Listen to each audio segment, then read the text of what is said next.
This city builder has incredibly positive reviews on Steam, but what makes it so good? I've never played this game before today, but I've always wanted to check it out since I've heard such good things about it. So I figured we'd make a video today exploring the game and maybe see if we can break down some of its design aspects that make it so compelling and have landed it such a good score. So this is Urbek City Builder. It's a city building game where you can build your own neighborhoods from nightlife district to industrial district. Don't exhaust your natural resources before you have an educated population to build more efficient structures. You can see it's got a hugely popular score. People seem to really like the game, and it's developed by Freedus. What have they done? Looks like they don't actually have a developer page. It looks like the publisher has the page for it instead, which is a shame. It would have been cool to see the previous games they've got. But yeah, let's boot the game up and give us sort of first impressions about the game to see really why it's landed such a good score. It's got this very specific sort of voxel-based art, which is a really unique and interesting choice. But yeah, maybe if we play it for an hour or two, we can pinpoint some of the really interesting design aspects that's landing at such a good score. So let's jump in. Okay, so first things first, I noticed that the game is made in Unity, so that's a good sign because if you don't know, I'm a Unity developer.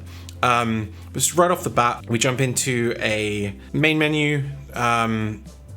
Doesn't seem to be a tutorial option in the menu, which is interesting, but perhaps there'll be tutorial. The best map to start with, you'll learn the basics of the game. Natural resources abound on this map. Okay, so there's resource management. This is already giving me the same vibes as sort of Train Fever, Transport Fever, because you get to pick the size. It's maybe a little bit more old school than some of the more modern city builders. I'm kind of interested to see how they handle the onboarding, to be honest. As a game dev onboarding person, I'm curious.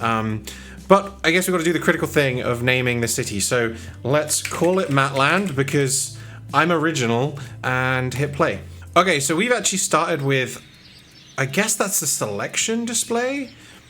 Oh, interesting. Okay, so we've got a controls tutorial down here. Not super obvious yet. Like you can kind of, it looks like you can just kind of, can you click everything? Interact with stuff. Looks like you can just kind of click stuff, so we're not being locked out of anything yet. Interesting. Okay, let's just do the tutorial, I suppose. Let's start with the basic controls. You can move with WASD or dragging with middle click. Oh, middle click. Oh, interesting. We can hide the UI. Oh, look at that, that's nice. You know, the art style is really interesting because it kind of feels like Lego. And I kind of dig that. You can switch the type of camera. That's interesting. Right, so we have a sort of fixed isometric view that you can rotate or see as a perspective version, but more angled up. I'm not super keen on isometric cameras that you can like fully rotate because you end up in really weird angles on isometric cameras. Yeah, and you get when you move with the isometric like that, you get such a weird display. So I think I'll actually keep it in perspective mode. Okay, let's continue with the sort of tutorial. Build a road a minimum of 6 spaces long heading into a forest. I'm guessing this is a road. Yeah, all right. Okay. Oh, I like that it shows you how long it is. Build 6 fields. So I'm gonna guess it's in farms. Field. Okay. I mean, the game is pretty intuitive so far. I think if you've played city builders before, you could probably know your way around, which is a good thing. I mean, sometimes one of the challenges is to get new people into a game, but it's always nice when the game is doing things you like. I really don't like the middle mouse click to move the camera around, but like a lot of that is genre convention for some people more than others. At least Q and E rotate the right way. First person cameras in city builders I'm not a big fan of, unless you're in like a cinematic mode. Okay, so we have our resources, I guess, over here. Consumption. Oh, it's work. That's the icon for work. Okay. So far, like I said, it's very intuitive, which is great. You do not produce enough work to satisfy the consumption of this construction. Did I build too many houses? Maybe I built too many houses. Oh, the game's paused. I think if I unpause, will we start getting houses being built? Yes, we will. Okay. I needed to wait for houses to be built. That makes sense. That's on me. I figured it out. Look at these little cars going around. That's cute. The scale is interesting in this game. I mean, yeah, there's only so much you can do with voxels, I suppose. Right. Okay, I should now be able to build this forest, right? Lumber camp. Yeah, it looks like I can build it now. Okay. The music is very SimCity 4, which I dig. I'm enjoying the soundtrack.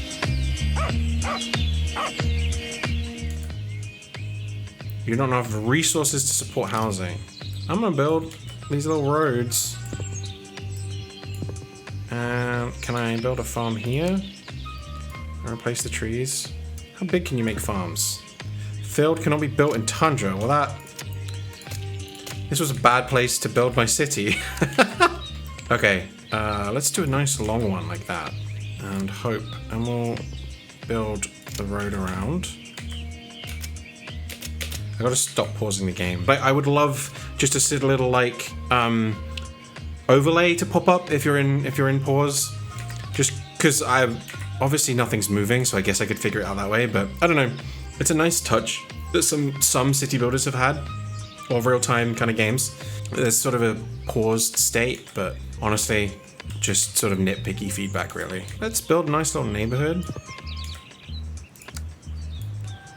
Let's plan our neighborhoods out, shall we? Put a little road like that. Another road like that. We'll do a little sort of 4x4 thing. And then maybe a bigger neighborhood here. I don't know where these guys are going, though. They kind of can't really get anywhere. Oh!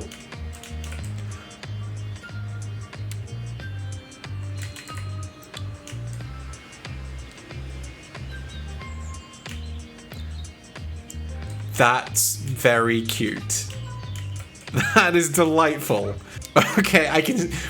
That's it. Okay, we've answered it. We've answered why this got very positive reviews on Steam. That's delightfully charming. Being able to just walk around. Very cute. I like that. I like that a lot. That's such a nice touch. That's great. I think all city builders should have a first-person mode. It's like in Planet Coaster when you get on the coaster. Like, it makes a huge difference to your enjoyability of the game. It's sort of being able to experience the world firsthand. Really excellent touch. I really like that. Okay, so click on the farm icon in the bottom menu. Oh, farmhouse. Reach 200 population. Okay, so it tells you how to unlock the next thing. Got it. Right. Okay. That's interesting. So is that in replace of a tech tree then? I'm curious to see if there's a tech tree in here. So we need to reach 200 pop. So I think we have enough for houses. It looks like we've reached our max capacity here. So let's build some houses. We're in the population. We need more food. We're chomping down some food. Farmhouses. Whoa! Display areas can help you farm with a builder farmers, consuming nothing. Produce a lot of food without the need for work. Okay. No farmhouses in a 5 radius. Right, okay. 12 or more farm in a 3 radius. Currently 12. Okay, so you need to build it near a farm. I've kind of built that one, so let's build 2 of those guys. Okay. Yep, I'm getting the gist of this. Select the magnifying glass icon and click on the wooden hut. Those are the houses? Yeah. Okay. Click on any upgrade of the wooden hut. First you need 300 population, 3 farmers to unlock it, and then they need energy. So first build a lumberjack cabin close to your lumber camp. Okay. So there's like a lot of upgrade paths here. In some of the design of the city, this work that we're doing, we're talking about the concept of many to few. And so really good games like Anno, Tropico, Civ, you have sort of lots of resources to few to then lots of other things that need those few things.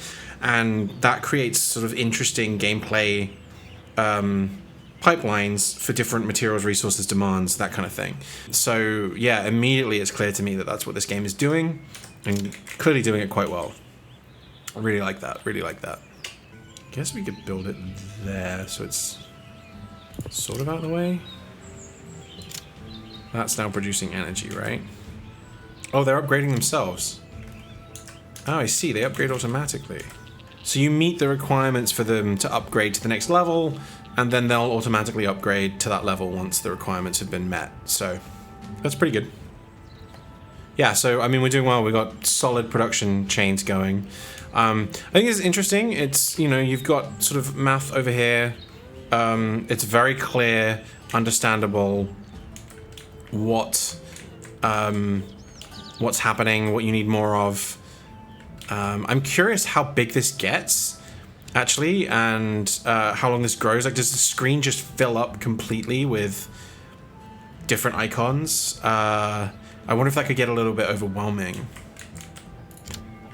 Maybe I might not end up playing enough of this to know that, so I'd be curious to know if that happens. Let me know. Tenants are peasants who rent their land. Their living conditions are very low. They need 3 farms and build a tenant farmer. You can hold down Alt. So you don't need just for a farm to build your tenant farm. Just hold Alt and build on the farm. What? Overbuild any building. Okay. 3 or more farm in 1 radius. 5 or less tenant farmer in a 1 radius. Looks like you can just build them next to each other or on top of each other. That's interesting. Okay. So we've got a bunch of those now. I keep hitting escape to cancel out of the action that I'm doing, but it seems to just bring up the menu. Oh, we have an issue. What's the issue? 3 or more farm in a radius. It doesn't have that anymore because we built this one. Whoops, okay. Well, I guess we'll delete that guy. And put a field in there. And put a tenant farmer in instead there. So we still have our normal count of tenant farmers. Okay, we've got some energy going. So what do these guys do? They just produce extra food and store extra food, okay. I don't think it'll let me... Oh, yeah, okay, if I hit Alt, it'll let me build over the forest, so that's how we do that. Okay. Energy, you can now upgrade your lumberjack cabins. So, the thing I will say about this tutorial is it's very, like, do this, do that, do this. I'm not a fan of it, but it's really difficult to do. I prefer the just telling you some things down and letting you do your own thing. That's pretty good, but this is a lot of text and it's not really explaining concepts super well to me. I wonder if I can just cancel it out completely. Yeah, I can. Okay. So it looks like you can just like move ahead and skip through them all, which is cool. And you can just like mark them as done. So I guess that's interesting. I wonder how many of these there are. That's an interesting choice. Yeah, you can just completely keep going. And it's just kind of guiding you through. Okay, that's enough of that then. Let's just sort of be more freeform about it. So, grain silo, watermill. We need more population for the watermill. We can expand our population, I think. Let's build some roads.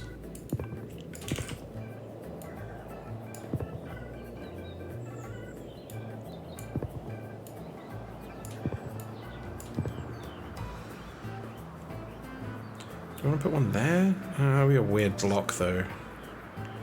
Let me just copy that. Yeah, okay. And then place some houses. Is it going to just go straight to the villas, or is it going to build the lower tier ones first, I wonder? Okay, it just goes through the lowest first, and then they'll like upgrade slowly. Interesting, okay. I feel like I've got to connect this road up. There we go.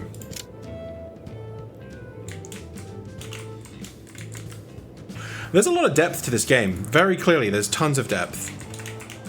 Oh, that's interesting. We have a park now. Let's build a park. Let's put some parks down.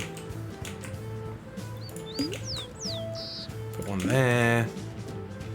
We don't have any houses there, so let's replace this tree with a park. You're now a park tree. That's now also a park. That's also a park. We're just putting all the parks down. We got a nice park now. We placed enough parks. We've got a nice park.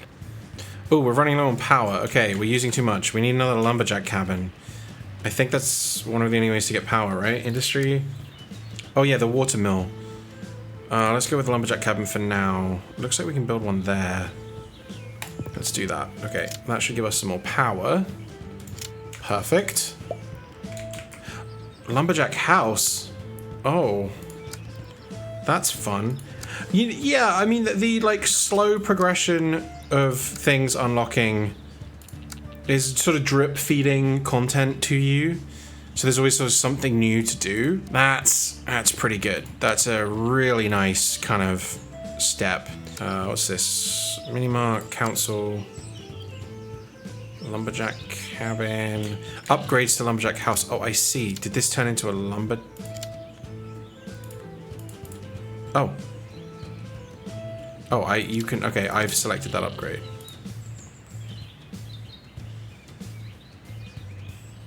Back. Oh, I see, that's what it needs, okay.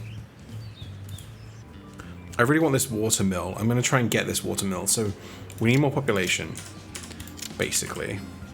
I actually need some residents. Okay, so let's kill 2 birds with 1 stone. Let's build some houses. Here. Let's delete these trees. Okay. And put some houses up. And then let's place a road so these people can actually get to where they want to go. Oh, I love that feature. It's so nice to just walk around. Very fun. Has turned into a lumberjack house now? It has. Cool. Produces. Consumes 10 wood. Which it doesn't actually have nearby. Oh no, we need more wood. Okay. No lumber camps. Wait.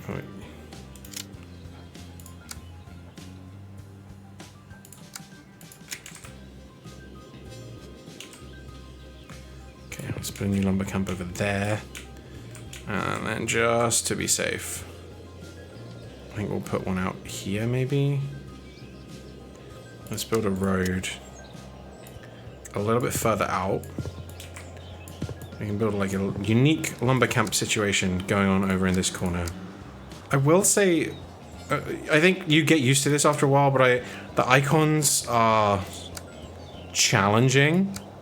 You know, obviously roads and roads, some of these stuff is like harder to understand, but maybe that will come with time and playing the game more.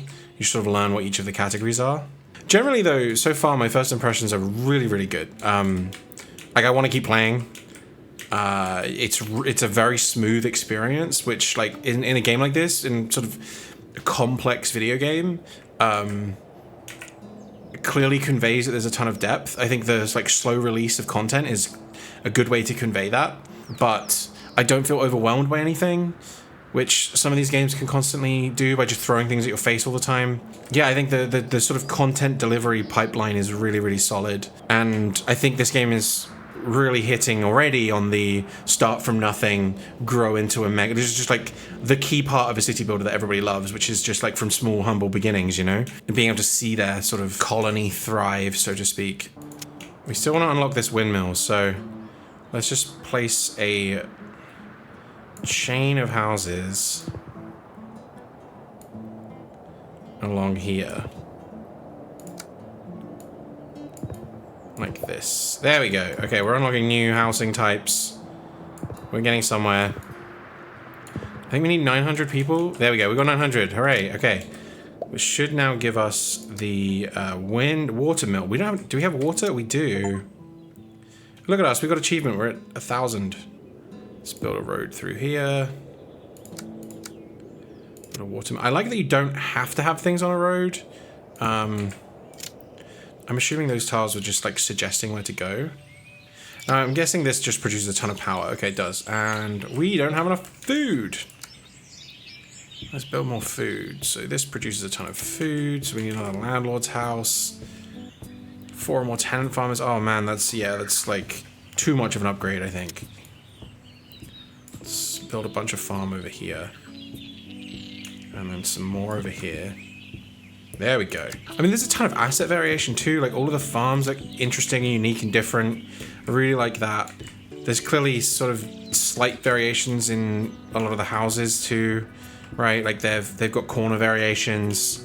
There's a lot going on. I can see why this is well liked. And yeah, just generally the aesthetic is very toy-like. The voxel thing could go one of two ways. There's some really conscious choices, I guess is what I'm saying, in the art. Because it's really hard to make voxels look good. And there's, you know, there's odd little bits of texturing here and there. Generally, it's very readable. It's a very consistent art direction. And I might make a video on that at some point soon on like, your art doesn't have to be incredible, but your art direction has to be good. And those are two separate things. And I would say that the art direction in this game is good. Like even the emissive nature of the windows, it's like, it's so simple, but it adds so much. And the emission on the lights, on the cars and that kind of thing just adds a lot of character and charm. Let's maybe try and get up to population 2000 and then maybe that's probably enough to have made a judgment call on the game. Oh, I have a dock? Fishermen's houses. Ooh.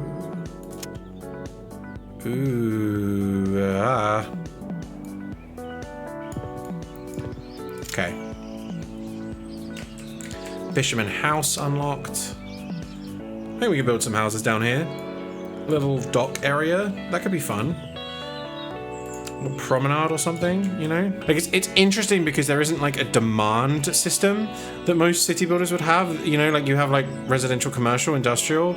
There is no real incentive to keep building houses. I guess you need them to continue the other demands, to meeting the other demands and like upgrading things, right? This thing needs to be built in line of houses. So that's where they're getting this sort of demand aspect from. But it's an interesting approach to the traditional sort of, especially like SimCity style city builder, to just completely not have an RCI, but get at that design ethos, like that kind of tap, a different way. So we need another farmhouse. I don't know if we can build one of those yet. Maybe we can put one over here. Yeah, let's put one there. Okay. That's unlock the grain silo. Can we put that there? Yeah, there we go. Look at that. Oh, it's giving us tons of food now. This is great. We should probably build some houses in this area. Let's go up here. Oh, let's connect up to our little neighborhood over here and build a row of houses along this block, shall we? Ah, we've unlocked the local market. Okay. Was that there before? I think this is expanded. I think our menus have expanded slightly. Yeah, we haven't had these. Okay, more things. Just keep unfolding. Like, it keeps going. We should build more parks, I guess. What a nice park, shall we? What a nice park there. There's lots of variations in the parks. It's sort of randomly changing as I sort of picking a new prefab every time I'm moving around. It's a nice way to just, you have it baked into the single item rather than having like a whole series of park in the inventory menu. Like the build bar, you just sort of have that be a modifier on the building that you're trying to place.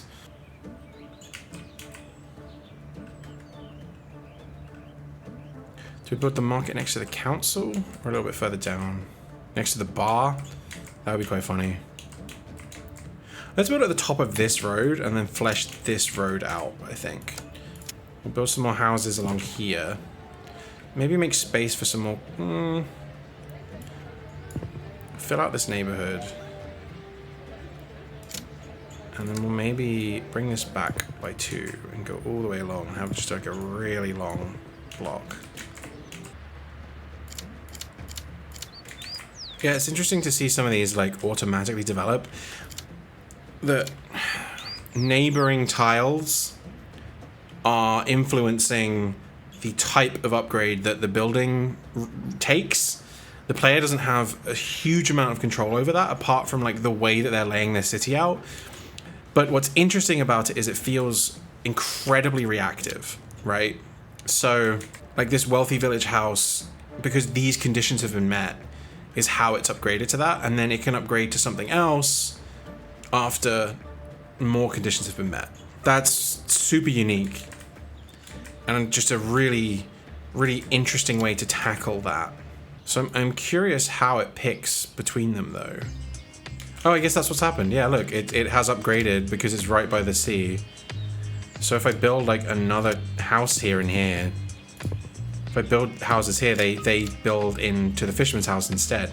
It's a perfect example. Like, it just dynamically changes what that turns into based off of the traits around it. It's super great. That's such a creative and interesting mechanic. Yeah, I love that. I think that's awesome. That creates so much variation sort of every time you play the game. Let's build some houses around here. Sort of extend off the edge of these farms. And we are definitely running low on food production. I don't know if we can build another farmhouse anywhere. I think we've got too many in range. So let's do that. And we now got the iron mine. Hooray, okay. No natural resources to exploit. Okay, so we've got to build it over here, it looks like. No place to build the iron. Okay, it's in the forest. Or is that just the color of the... What do those colors mean? That's so confusing. Okay. Alright, iron mine goes in the forest then, I guess. Never mind. This can get deleted. That's a little unclear. Oh, we need more farms. We're just running out. We're just so much farm demand. Let's build another silo, I suppose. 2 or more farmhouse. 2 or more. Currently 1. Farmhouse. This one? There we go. Let's build that there. And we now need more food again. Hey, we're running out of space. Ah, we're running out of map space. Alright, let's build a field over here. Some houses on this end. I'll build some more fields. Let's get rid of these trees. Okay. Alright, okay, I could play this for ages, which is a great sign, but I think that's probably a good enough place to end it for now. We're at like 2,000 population, so I think this is a really good spot to save. Okay, let's have a look at what some of the reviews say, shall we? Comparing it to SimCity, there's sort of like a light anno, relaxing city builder, I would agree with that. We're actually sitting in a game, probably not as deep as your classics like City Skylines, but it holds up well. I mean, yeah, it's not deep, but I think it has depth, right? It's not super shallow in terms of stuff. There's a lot you can do. There's all these upgrades. I think it's accessible, which I really like about it. And it is very compelling. It really, like, the core game loop is there. And yeah, I think like if you're trying to build something like this, you're trying to look at a city builder and figure out like what the core components are. There's a lot to learn from this game and a lot of things that it's done right. Like, I can fully see why it's so successful. I think the genre is ripe with lots of types of games like this. And I think this is standing out not only from just a unique art style perspective, but it's also sort of trying a few things differently. It's mixing up some of the general mechanics that you'd get from a city builder. So, for instance, the upgrade tree is all sort of spatial as well as stat based, which I think is a really interesting choice. And yeah, it looks like there's a lot of opportunity for a lot of unique looking cities. And I think once you've played the game a few times, there's probably quite a lot of strategy you could probably apply if you want your city to look a certain way. And yeah, I wanted to keep playing, which is a great sign for me of a really good city builder. There's a couple that I'll play for an hour or two, and I'm like, that's probably about enough. But yeah, I'm probably going to play this. I really want to get to the trains aspect of it. So yeah, hopefully this has been helpful. Thanks for joining me in checking this game out. I hope you've learned something as I've talked through it and walked through it and talked about the design of the game. If you'd like to see more videos like this, where I do a bit more of a analysis of games on Steam, sort of successful games, and looking at what they're doing well and why, then let me know in the comments down below. But yeah, otherwise, thank you so much for hanging out. I really appreciate it. And if you have any thoughts, then feel free to leave a comment and hit a like if you enjoyed it. As always, thank you very much for watching, and I will see you again next time.